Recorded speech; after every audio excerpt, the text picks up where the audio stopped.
Happy weekend, everyone! Ayan, nag-bloom ang aking Hoya.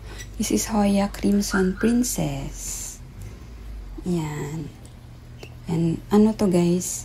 Magkamukha sila ni Hoya Crimson Queen. And magkahawig din sila ng bloom. Ang difference lang is ma-pink yan si Princess. Ayan, sila yung masisipag mag-bloom na Hoya. Eto, ilang beses na to nag-bloom. Si Princess, tsaka si Queen. Ayan. Siguro third time na. Ayan si Princess natin. And yung Queen ko naman is nandito sa kabila. Ayan, yan yung Queen. Si Queen maputi. Yung Princess may yellow and pink. Usually dito yung bloom niya eh. Yan. Yan, malapit na daw mag-amihan. Start na daw ng amihan. So, it's time to refresh the soil. Gusto ko nga to i-repat. Kaso ang hirap kasi maliliit. Baka magtanggalan. Gusto ko kasi puro Marinee na lang dito. Mabilis dumami guys si Marinee. Napakabait. So, siguro ito na lang muna yung unahin ko. Kita nyo yung soil. Puro na lang bato. Puro pamis. So, ang ginagawa ko dyan guys is hinahaluan ko na lang ng ramgo na may rice hull. So, yung bato dyan is hindi ko tinatapon. Sayang yan. Ano lang natin amend lang natin ang soil. Ito, wala na. And ito, kailangan ko na rin to i-refresh ng soil. Yan, and ang Laguna, lalo na tong si Aaron P. Sobrang Laguna ni Aaron P. And itong Marpin din. Sila yung mga hindi ko pa na-refresh ng soil. Siguro ma'am. Ayan guys, hapon na, bali 3. So nagre-repat ako pag hapon na or pag nawala yung araw. Kumulimlim kasi, so 3 o'clock pa lang. Kumulimlim na, so pwede na tayong magrepat. Ayan, ang laki na ng ating ghost plant. And si banana, tangkad. Ayan yung lalagay kong soil, ramgo and rice hull. Imimix ko lang dyan kasi puro bato na. Ito na guys, nag-gloves tayo kasi naglalagay ako dyan ng Starkle G. So, pag nag-repat kayo, ingat-ingat lang tayo or kung walang gloves, maghugas lang tayo ng mabuti ng kamay after. Ayan, ang tangkad na. So, uproot na natin. Propagation ko lang tong dalawang to. Heroans. Tama ba? Heroans nga ba to? Ay, hindi. Ano nga ba pangalan nito? Ayan, nakalimutan ko na ID niya. Pero propagation ko lang yan. Bali, dalawang cuttings. Ayan, i-uproot na natin. So, hindi ko na di-disturb yung roots kung ano lang mahila. So, yan, hindi maiiwasan na matatanggal yung mga dahon-dahon. Dry leaves, dapat tanggalin na yan. Ayan, hindi ko na yan aalisin. Kung ano lang yung kumapit. Ayan, tinusok ko lang to dati dito. Kasi may namatay dito na na succulent. Ano nga ba? Nakalimutan ko na rin. Ayan, hindi ko na di-disturb ang kanyang root ball. Kung ano lang yung mahila ko. Ayan hindi maiiwasan yan. Natatanggal ng mga dahon. So, itabi lang natin kasi tutubuan naman yan ng new plant. So, ito si compactum. Yan, propagation ko lang din to. Yan, si compactum. Ang nanay nito nandito lang din. Yan, dyan muna sila. Ang nanay nito, nandito sa kabila. Natakpan na. Natakpan na ni banana. Halos hindi nga siya lumaki kasi natakpan siya. Mas lumaki pa yung anak. Ayan Ayan, dalawa yung naging baby niya nung kinat ko. Ayan nag-aerial roots siya. Pwede na rin yung bunutin pero hindi ko na lang tatanggalin. Ayan yung nanay, ang baby mas malaki oh.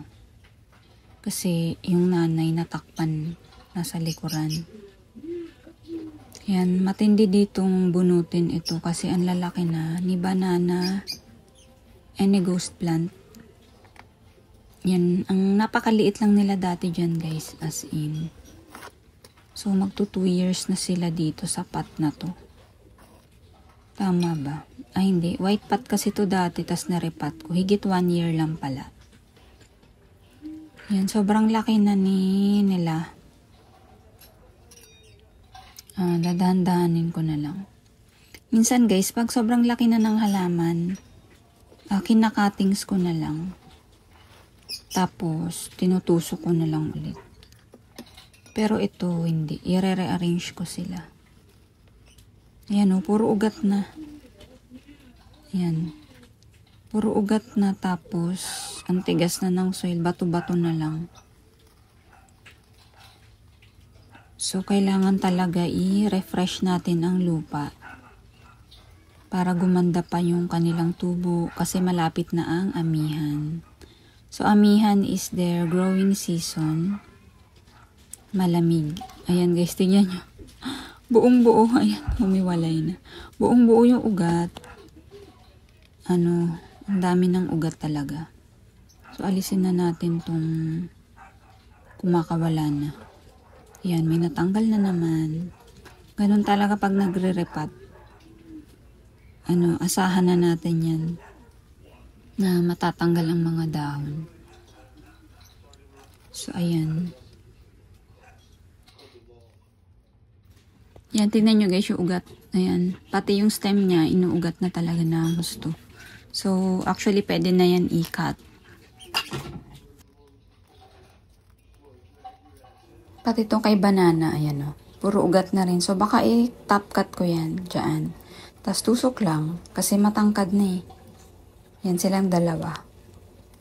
Tapos, may babies na rin. And, ito pa. Yan, na talaga, puro bato na lang natira. Yan.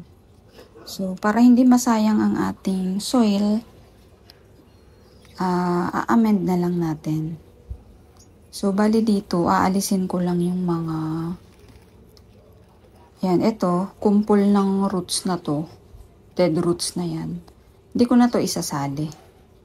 Kasi na yan, may mga dead roots. Yan, din na natin isasali yan. Tapos, dito, pag may yan, mga ganyan na roots, inaalis ko na lang. Yan o. Tapos, natanggal ang ating mesh tape. Kaya, ililipat ko na lang muna siya sa lagayan para mapwesto natin yung ating mesh tape.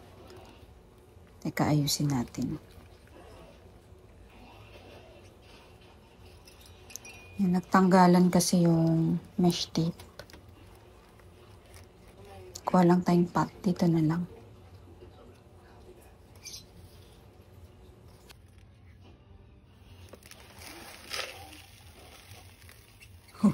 Ang alikabok guys.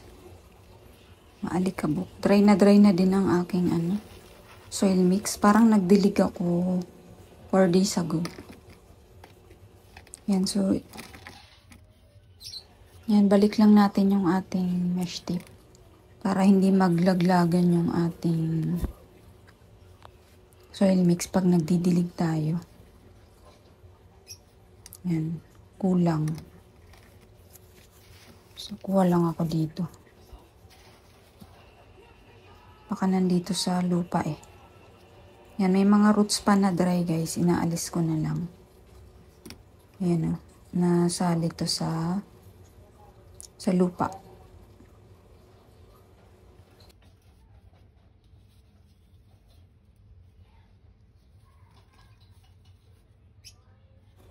Kaya yung mga mesh tape nyo, tabi nyo. Kasi sayang naman. Yan, lalagay ko lang tong ibang ibang mix niya sa baba. Yan o, tuyong-tuyo. Tas puro bato. Yan, bato-bato na talaga siya. Wala na siyang yan, dry roots. Parang wala na siyang nutrients. Yan, tsaka ko hahaluan itong ating Ramgo soil. Tsaka may halong rice hull. Bale, ito yung Ramgo soilless mix for repotting. Meron kasing isa for seedling. Basta parang seedling. Ito naman for repotting yung pinipili ko na Ramgo mix. Yan, maraming mga dry roots. Dead roots pala. Yan, imimix-mix lang natin. Mekas-mekas, ganun. Ang kulit nun guys, no? Mekas-mekas.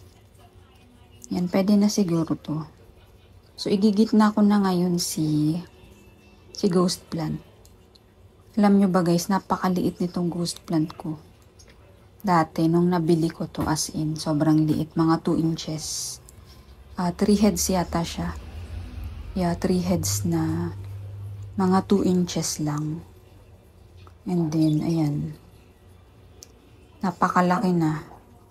Tapos, mabilis kasi to guys mapropa. Malaglag lang yung ano niya. Malaglag lang yung dahon niya. Kaya yung natanggal nating dahon kanina, itatabi ko. 100% ano siya talaga guys, successful.